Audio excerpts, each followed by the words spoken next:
turn on the camera, you're in time lapse and the moon is in white. Hit the record button, and after it starts to count down, and start 1, 2, 3, 4, 5, 6, 7, 8 seconds, the screen goes off. So your screen will go off as set up like so. Thank you. The same scenario with the moon in the off.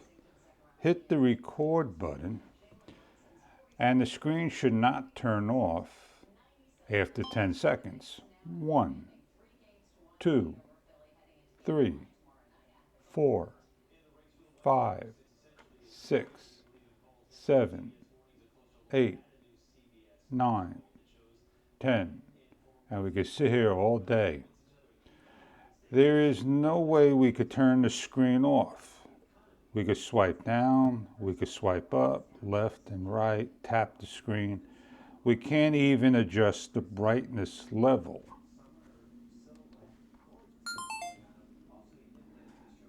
C2, photo, video. So we're on video, and we are able to adjust the brightness right here. 1, 2, 3. That is something that we should have if asked. It's a little finicky to get to, but you're able to touch your screen and have it brighten off.